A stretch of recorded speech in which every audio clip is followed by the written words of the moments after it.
João capítulo 15.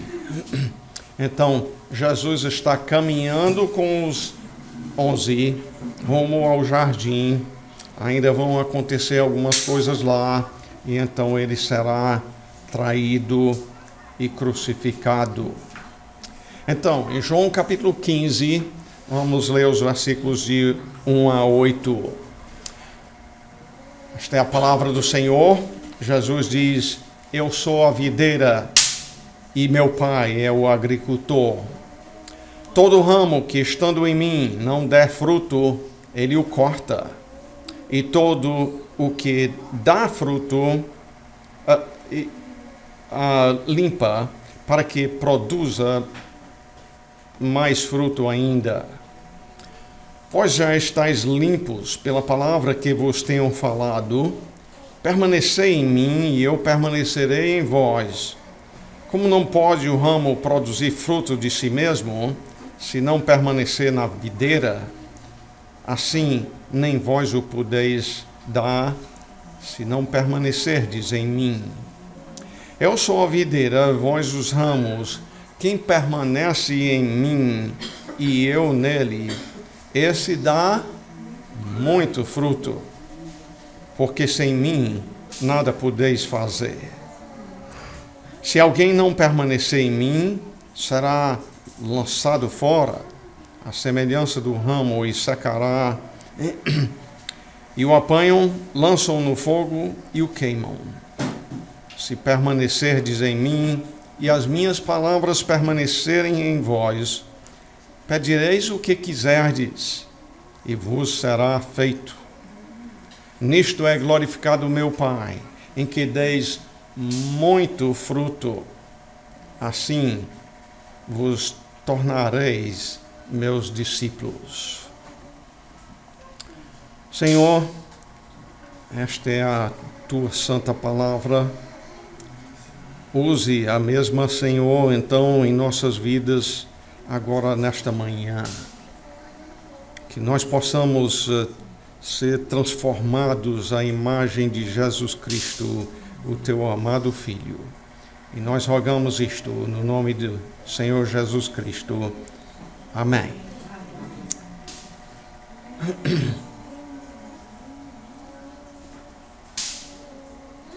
Nota bem, então, primeiramente, no final do versículo 8, Jesus disse: nisto é glorificado meu Pai, em que deis muito fruto, e assim vos tornareis meus discípulos. Na verdade, este texto, então, trata de um texto que ajuda você a saber se você é um salvo mesmo ou não. Se você tem a fé verdadeira que salva. Nada há mais importante do que isto para a vida do ser humano. Nada tem maior importância do que a sua salvação. Você foi criado pelo Senhor e foi criado para Ele e para a glória dEle. Então, com isto em mente, vamos olhar o texto. Versículo 15, primeiramente, Jesus diz: eu sou a videira, o meu Pai é o agricultor. Jesus frequentemente usou coisas comuns da vida das pessoas para ilustrar um ensino importante que ele queria transmitir, e muitas vezes referiu à agricultura, porque grande parte dos que o ouviam viviam da agricultura. Aqui ele fala da videira. E eu trouxe um pedaço aqui para ilustrar. Isso aqui é aquilo da qual ele está falando aqui.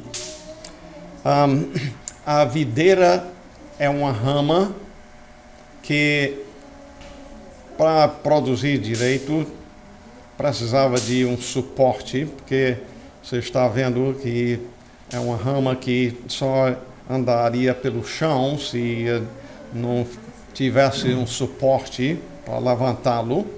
Aliás, esse aqui é de uma videira aqui na nossa rua.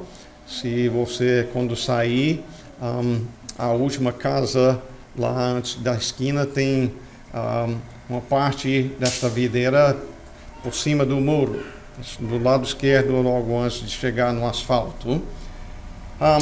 Eu tirei ontem e você dá para ver bem que já está murchando, né? Mas vai nos servir bem de ilustrar o que Jesus queria dizer. Mas uma das coisas muito importantes quanto ao cuidado com a videira é que a videira precisa ser podada. Se não for podada, a videira vai produzir muito folha, e a gente não planta a videira para criar folha. A gente cria para produzir uvas. E assim como grande parte das fruteiras precisam de poda para produzir mais fruto, é uma ilustração que Jesus usa para a importância de o trabalho dele em nossas vidas. Jesus então começa com estas duas palavras: eu sou. E não perda a importância disto aqui no livro de João. Diversas vezes Jesus usa essa expressão. E essa expressão é muito importante porque, voltando lá a Êxodo capítulo 3, quando Moisés pergunta a Deus como é o seu nome, para que eu saiba dizer aos israelitas quem me enviou, Deus diz: eu sou. E é isso que Jesus está fazendo aqui. Especificamente, Jesus com isto está dizendo: eu sou Deus. Se lembra, vocês que têm nos acompanhado na explicação de João, no capítulo 8 e versículo 24, Jesus está falando, ele diz: por isso eu vos disse que morrereis nos vossos pecados, porque se não credes que eu sou, morrereis nos vossos pecados. Você ouviu o que Jesus disse? Ele disse: se você não crê que eu sou Deus, não tem perdão dos pecados para você. Seus pecados não serão perdoados. Você terá que sofrer recebendo o salário do seu pecado, que no caso é o inferno. Após Jesus então explicar que ele é a videira, e no caso dizendo eu sou Deus, ele diz: e o meu pai é o agricultor. Aquele que cuida da videira, então, é Deus Pai. E nota bem que Jesus o chama aqui de Pai. E quando ele diz que Deus é meu Pai, ele está dizendo: eu sou da mesma natureza do meu Pai. O que o Pai é por natureza, os seus atributos, o que o Pai faz, o que o Pai diz, eu também sou. Jesus sempre viveu a dizer para as pessoas aquilo que eu faço, aquilo que eu digo, é porque o Pai me enviou para isto. Passando para o versículo 2, então, diz: todo ramo, e falando disso aqui, todo ramo que estando em mim não der fruto, ele o corta.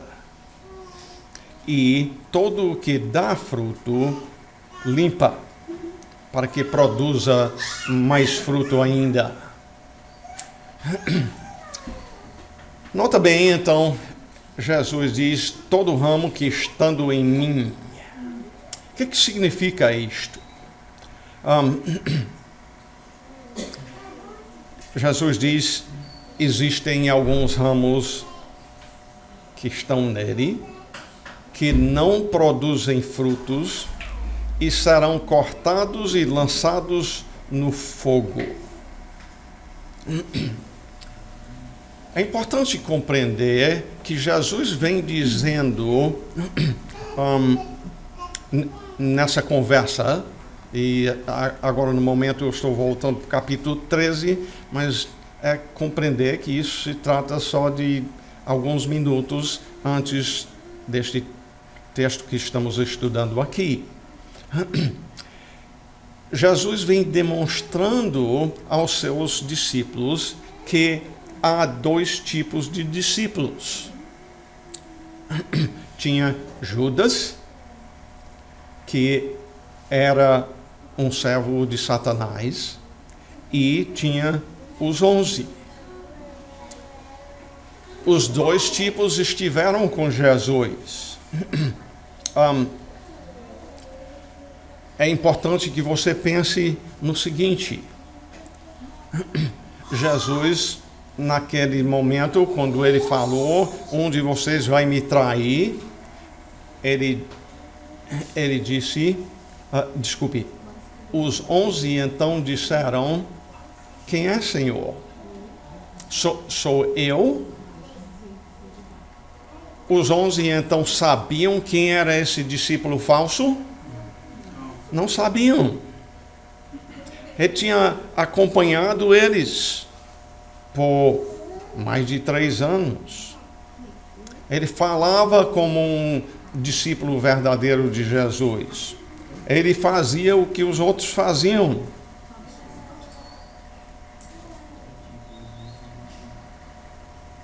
Então, os 11 não viram a diferença entre eles e Judas. Até esse momento, não havia nada na vida de Judas que denunciasse ele como um discípulo falso. Mas é importante compreender aqui o que Jesus está dizendo aqui.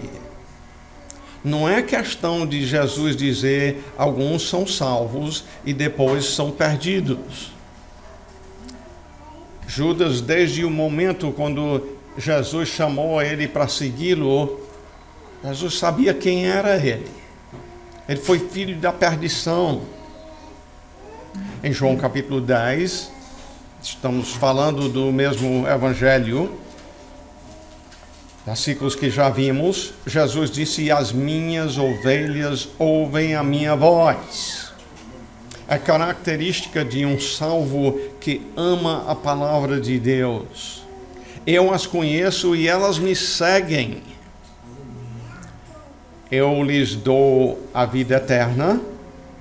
Se é dado, não é comprado com boas obras. Jamais perecerão e ninguém as arrebatará da minha mão. Quem vai tirar o salvo da salvação? Ninguém pode. Jesus continuou dizendo: aquilo que meu Pai me deu é maior do que tudo, e da mão do Pai ninguém pode arrebatar. Nem pode da mão de Jesus, nem da mão do Pai. O salvo está bem seguro. Eu e o Pai somos um nesse trabalho de cuidar dos salvos. Em João capítulo 6, versículo 37, Jesus também disse: todo aquele que o Pai me dá, esse virá a mim, e o que vem a mim, de modo nenhum o lançarei fora. Está seguro por ele. Então, o que está ocorrendo aqui no capítulo 15 é que Jesus está precisando ajudar os apóstolos a compreender a questão de Judas. Como é que surge no meio deles um homem que anda com eles por tanto tempo e aí faz o que Judas vai fazer? Traí-lo. Jesus diz então: todo ramo que estando em mim não der fruto, ele o corta. Esse estando em mim, então, não é questão de salvação, é estando acompanhando ele, falando como ele fala, pode estar acompanhando os cultos, pode estar orando com os crentes, mas realmente nunca foi regenerado.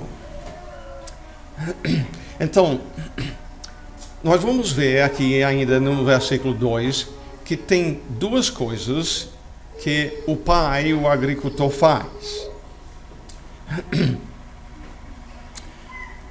Aqueles falsos, Deus vai fazer alguma coisa para tirá-los do meio de sua igreja, do meio dos céus, para que não ficam consumindo e, no final de contas, dá um mau testemunho.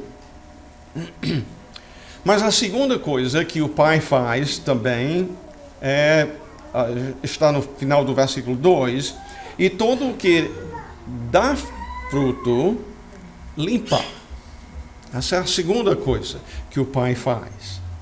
E ele limpa para que produza mais fruto ainda. Mesmo o ramo que dá fruto,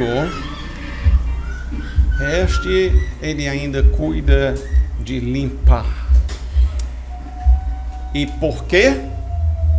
O objetivo é mais fruto ainda. Assim ele comunica bem para a gente que o interesse dele é muito fruto. O objetivo então do agricultor é fruto. E Deus, sendo um bom agricultor, ele quer ver fruto na sua vida. Mas então, se o que ele quer é fruto na sua vida, nós precisamos perguntar o que é então esse fruto. E em João capítulo 12, só 3 capítulos atrás, temos uma palavra importante de Jesus.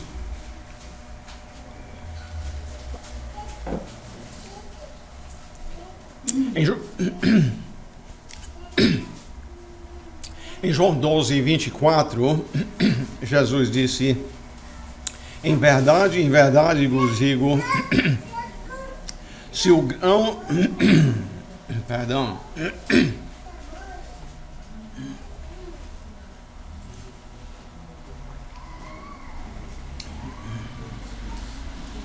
Se o grão de trigo caindo na terra não morrer, fica ele só, mas se morrer, produz muito o quê?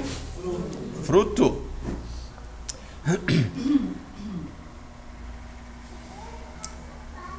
Aqui eu tenho uma semente.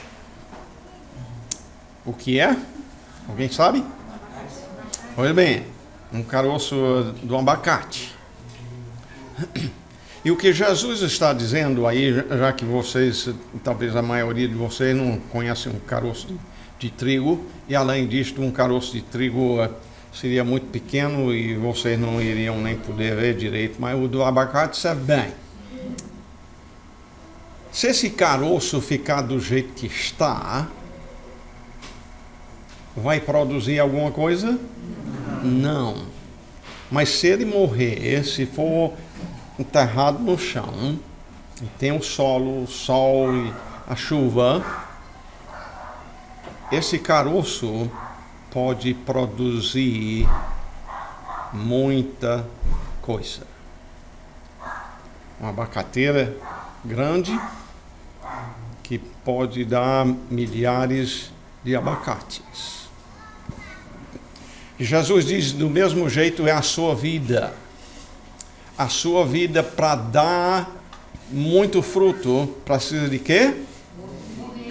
Morrer. E aí você pergunta, mas eu preciso morrer? de que é que Jesus está falando quando ele diz morrer. Não está falando de morrer fisicamente. Ele está falando de você morrer em termos de viver uma vida em que você pensa que quem manda na minha vida sou eu. É morrer para o pecado de achar que você é dono da sua própria vida. Jesus diz, se você vai dar fruto que glorifica a Deus, você precisa então morrer para si mesmo. Na verdade, quanto mais eu estudei para trazer esse estudo para vocês, mais eu encontrava versículos que falam de uma vida que dá fruto. Gálatas 5, 22 e 23. Se você conhece decorado, diga comigo. Mas o fruto do Espírito é amor, alegria, paz, longanimidade, benignidade, bondade, fidelidade, mansidão, domínio próprio. Pois bem, aqui você vê então o fruto do Espírito. Se você tem sido regenerado, você foi regenerado, ele veio habitar em sua vida para produzir isto em vez das obras da carne. Também vi muita semelhança entre isto e o texto que nós estamos decorando. Segundo Pedro 1 e 5, vá dizendo aí comigo. Eu não tenho muito bem decorado, mas me esforço para isto. A partir do versículo 5. Por isso mesmo, vós, reunindo toda a vossa diligência, associai com a vossa fé a virtude, com a virtude o conhecimento, com o conhecimento o domínio próprio, com o domínio próprio a perseverança, com a perseverança a piedade, com a piedade a fraternidade, com a fraternidade o amor. Para aí só um instante, pelo menos domínio próprio e amor são coisas mencionadas em todos os dois textos. E essas são coisas que Pedro diz na vida do crente, você precisa estar crescendo nelas. E aí veja o que o versículo 8 diz, porque o versículo 8, na verdade, fala de fruto. Né? Porque estas coisas, existindo em vós, e em vós aumentando, fazem com que não sejais nem inativos, nem infrutuosos no pleno conhecimento de nosso Senhor Jesus Cristo. Aí é o lado negativo da coisa, né? Infrutuosos é não dando fruto.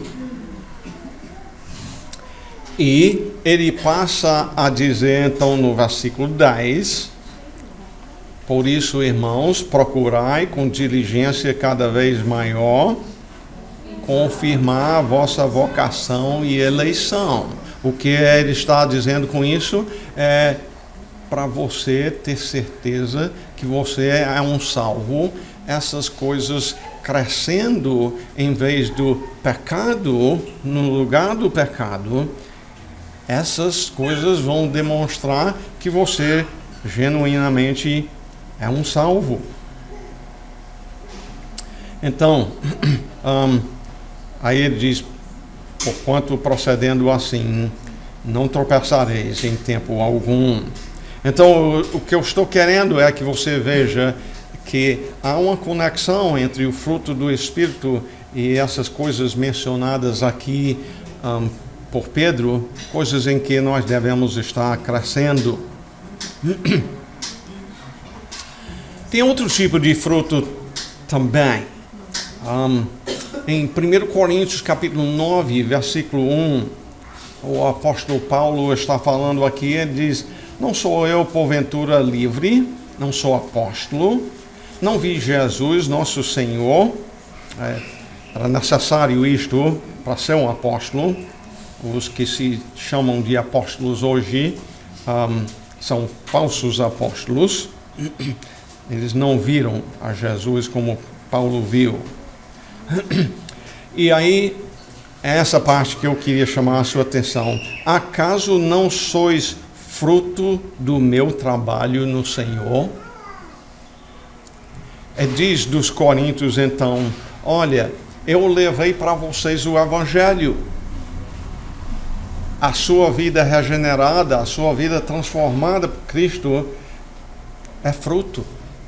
É fruto que agrada o Senhor. Então, levando o Evangelho para pessoas. Parte do nosso trabalho pastoral é preparar vocês para fazerem isto. Não sejamos medrosos em apresentar o Evangelho a pessoas e discipulá-las. Neste texto, então, voltando a João capítulo 15, nos versículos 2, 4, 5, 8 e 16, Jesus fala de fruto. É uma das maneiras da gente compreender a importância de um texto, é observando palavras importantes repetidas. O fruto, então, aqui envolve ações justas, desejos justos, atitudes justas. Jesus também falou sobre fruto em Mateus capítulo 7. Deixa eu só pegar os versículos 19 e 20. Aqui é chegando ao fim do Sermão do Monte. Ele diz, toda árvore que não produz bom fruto é cortada e lançada no fogo. Né? A árvore deve produzir bom fruto. Assim, pois, pelos seus frutos os conhecereis. Pelo fruto de uma vida transformada, abandonando o pecado, que se conhece que é mesmo um salvo. Não se conhece um salvo meramente por uma decisão que ele tomou alguns anos atrás, ou por uma oração feita e respondida. O salvo é conhecido por uma vida transformada, por ter sido regenerado, por demonstrar o fruto de justiça. O certo é que não há uma perfeição quanto a isto nessa vida, mas a direção daquela vida é rumo a uma santidade de vida, uma vida transformada, uma vida, então, frutífera. Deus, então, nessa parte que estamos estudando, Ele poda a vida do salvo. Ele vai tirando os pecados.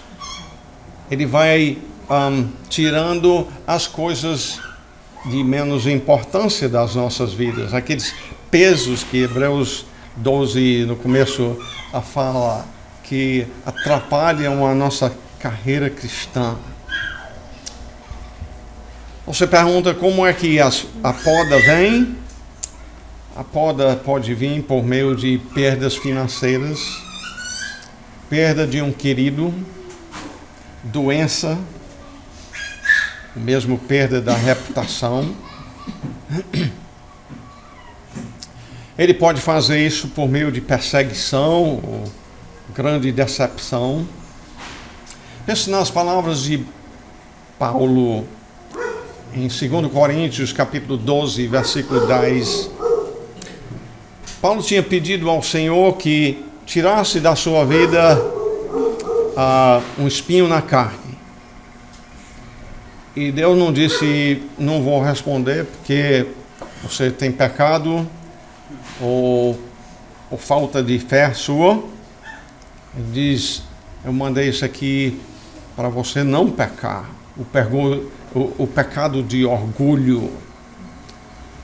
E Paulo então responde no versículo 10, pelo que sinto prazer nas fraquezas, nas injúrias, nas necessidades, nas perseguições, nas angústias, por amor de Cristo. Porque quando sou fraco, então que sou forte. O que ele está dizendo é, quando eu me vejo fraco, que eu digo, Senhor, eu não tenho recurso em mim mesmo para esta situação. Me ajude a glorificar a Ti no meio dessa situação. Ele diz, é aí que eu sou forte. Versículo 3. Falando agora aos 11, ele diz, vós já estáis limpos. Judas já saiu. Ele não estava limpo. Mas falando aos 11, ele diz, vós já estáis limpos pela palavra que vos tenho falado.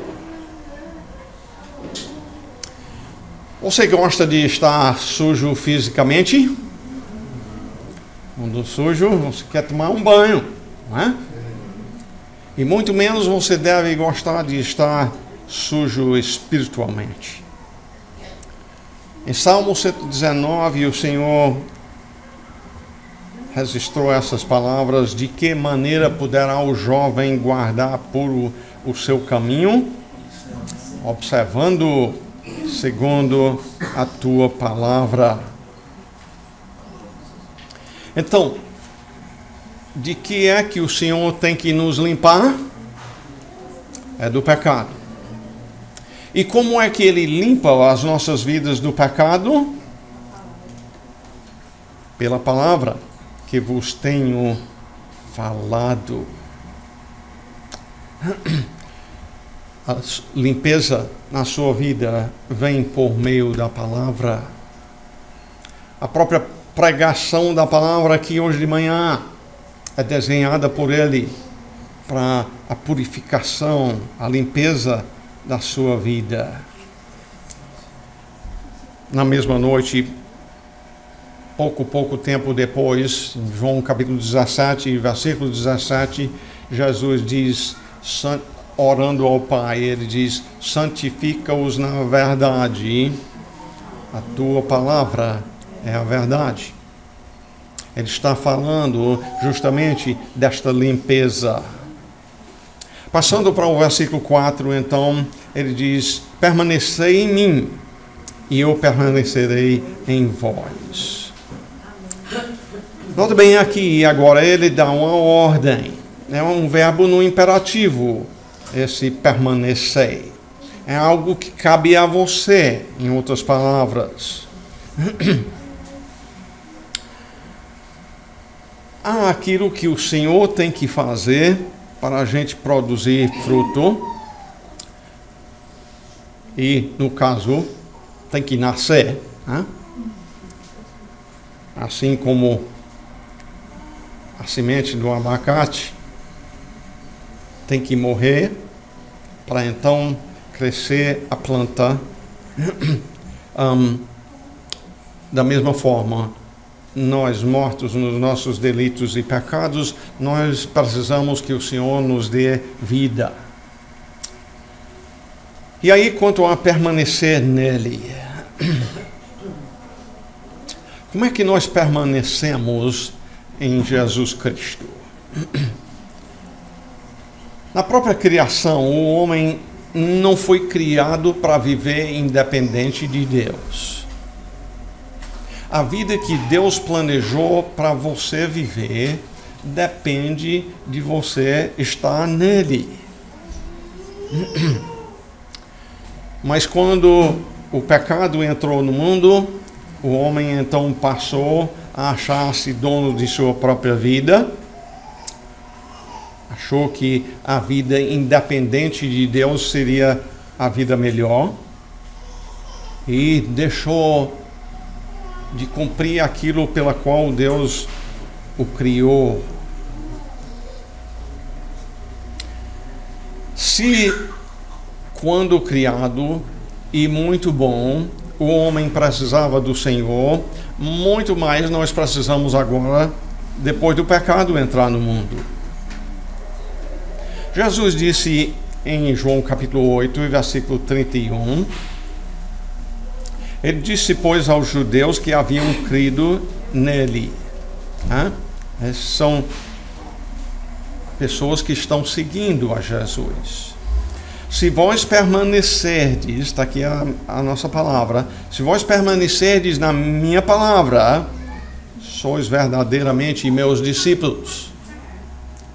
E conhecereis a verdade, e a verdade os libertará. O salvo é um que não confia nas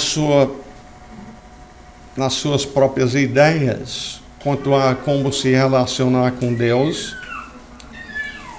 O salvo tem se submetido ao que está escrito quanto a como ele pode se relacionar com Deus. Permanecei em mim, ele diz, e eu permanecerei em vós.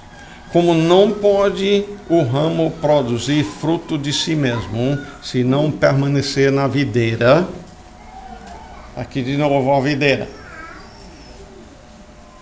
Esse pedaço aqui vai produzir fruto?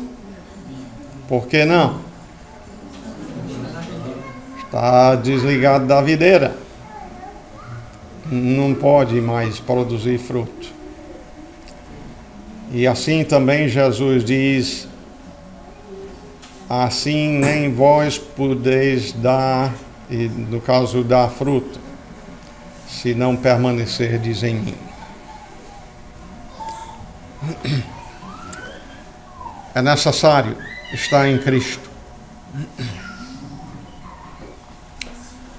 Ele continua dizendo então, no versículo 5, eu sou a videira, vós os ramos.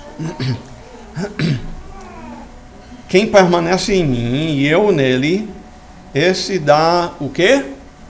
Muito fruto, porque sem mim nada podeis fazer.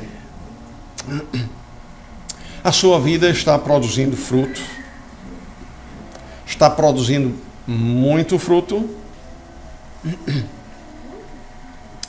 Agora, tem uma coisa aqui que nós precisamos acrescentar quanto à questão da videira, e talvez você não tenha observado isto, porque nós precisamos voltar ao Velho Testamento. Porque, na verdade, voltando ao Velho Testamento, nós vamos encontrar que muitas vezes a Bíblia fala da videira falando de Israel. Preste atenção às palavras de Deus em Isaías capítulo 5, a partir do versículo 1. Agora cantarei ao meu amado o cântico do meu amado a respeito da minha vinha. O meu amado teve uma vinha num outeiro fertilíssimo, sachou-a, limpou-a das pedras e plantou de vides escolhidas.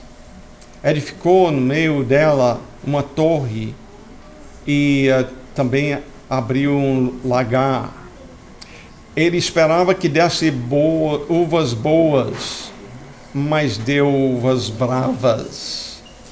Agora, pois, ó moradores de Jerusalém e homens de Judá, julgai, vos peço, entre mim e a minha vinha. Então, a vinha, ele está falando, é Israel. Que mais se poderia fazer ainda à minha vinha, que eu não lhe tenha feito? E como, esperando eu que desse boas uvas, veio a produzir uvas bravas. Deus fez o necessário para criar Israel como filho. e não corresponderam ao que ele vinha a fazer. Agora, pois, vos farei saber o que pretendo fazer à minha vinha. Tirarei a sua sebe, que seria a cerca, para que a vinha sirva de pasto. Derribarei o seu muro, para que seja pisada. Torná-la-ei em deserto, não será podada, nem sachada, mas crescerão nela espinheiros e abrolhos. As nuvens darei ordem que não derramem a chuva sobre ela, porque a vinha do Senhor dos Exércitos é a casa de Israel, e os homens de Judá são a planta dileta do Senhor. Este desejou que exercessem juízo, e eis aí quebrantamento da lei, justiça, e eis aí clamou.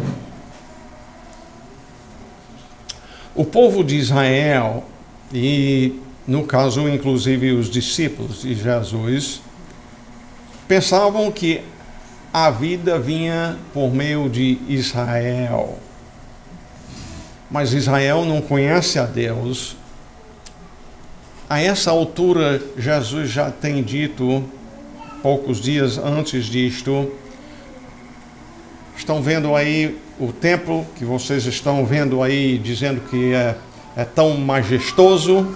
Ele diz, daqui a pouco tempo vai ser tudo derrubado. Não vai ficar uma pedra sobre pedra. E no caso, em termos de histórico, foi que levou um exército estrangeiro a derrubar tão minuciosamente? A questão foi que tocaram fogo lá, derreteu ouro, e para poder tirar o ouro, tinha que separar as pedras e derrubar para pegar o ouro. Foi isso que aconteceu no ano 70, quando os romanos destruíram lá. E estamos dizendo então que Jesus não somente está explicando o caso de Judas, que vai traí-lo naquela mesma noite, mas ele está falando um pouco também quanto à questão de Israel. Que a vida não está em Israel, mas está na pessoa dele, a vida espiritual.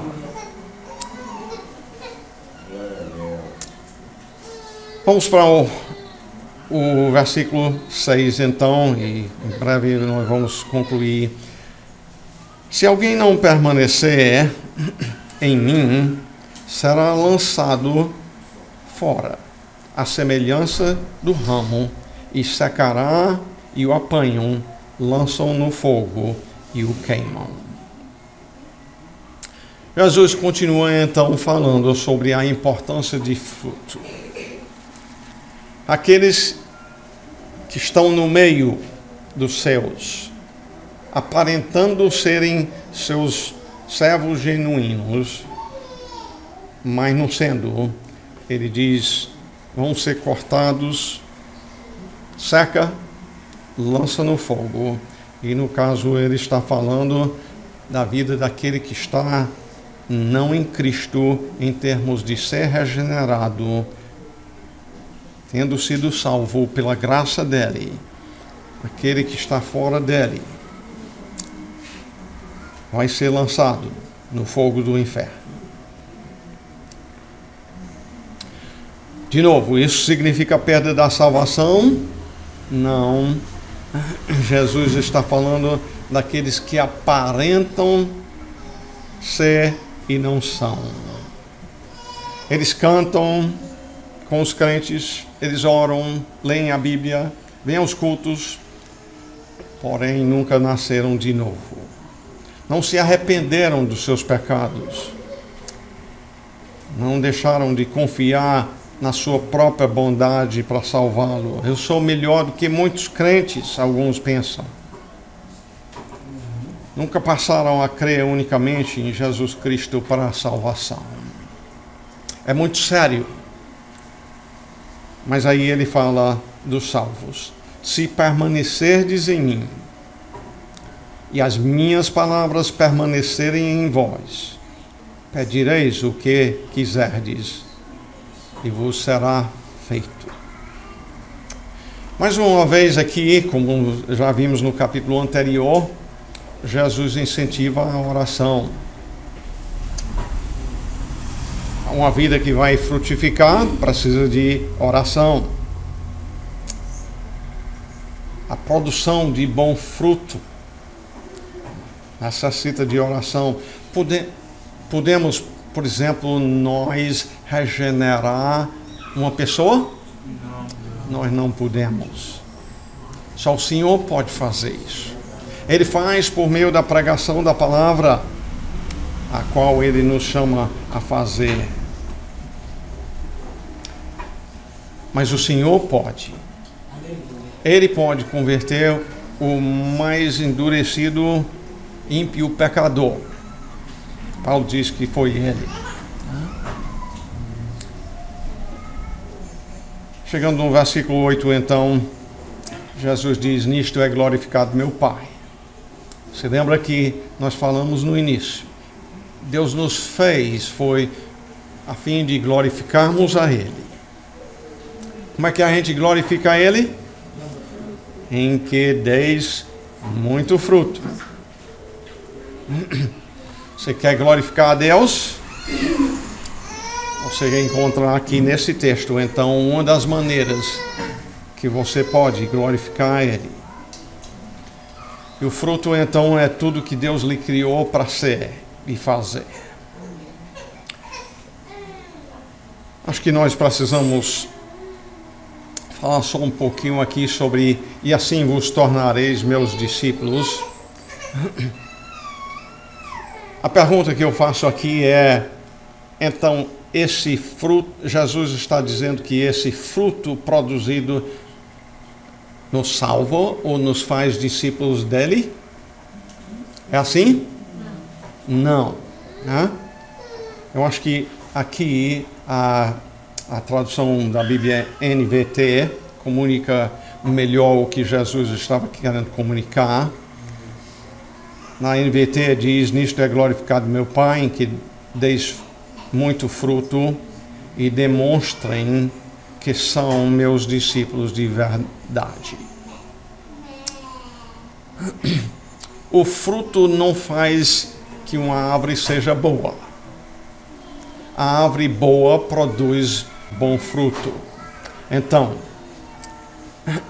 se você foi regenerado, se Cristo te salvou por meio da fé, então sua vida vai produzir bom fruto. Isso vai ser a evidência que você é mesmo um salvo. É importante a gente lembrar que existem falsos discípulos. Existem Judas. Judas foi um.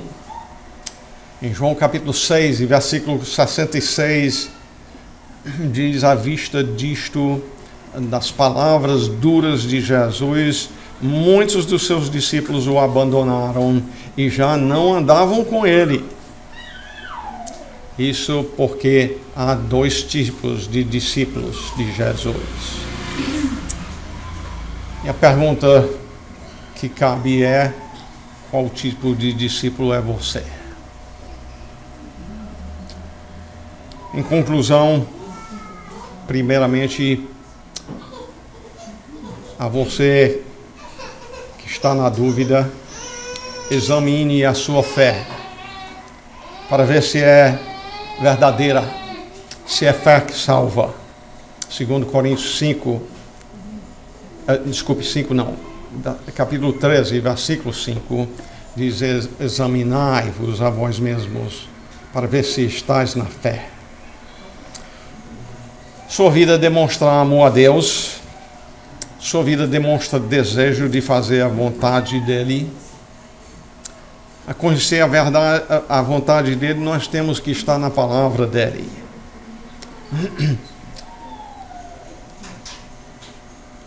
A sua salvação, meu amigo ouvinte, é urgente.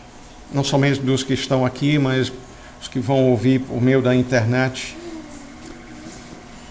Você não tem certeza nem da manhã. Se você se encontra sem Cristo, clame a Cristo pela salvação hoje. Creia no Senhor Jesus e serás salvo. Atos 16:31. É promessa do Senhor. Não duvide. Confie. E segundo, se você é um crente em Jesus Cristo, você tem sido frutífero. Sua vida está trazendo muita glória ao Senhor. Sua vida tem frutificado em levar outros a Cristo e discipulá-las. E o que você fará de diferente para que a sua vida seja mais frutífera nessa semana? Ó Pai, o Senhor nos deu a palavra. É por meio da palavra que Pedro nos diz que nós somos regenerados. E enquanto nós crentes levamos o Evangelho a outros, nós temos que estar levando a palavra para que sejam regeneradas. Mas também é por meio da palavra que nossas vidas são transformadas à imagem de Cristo. Tendo alguém aqui nesta manhã, Senhor, que ainda não é um salvo, que hoje seja o dia de salvação nessa vida. Transforme assim vidas para a glória do Teu nome. E nós rogamos isto no nome de nosso Senhor Jesus Cristo. Amém.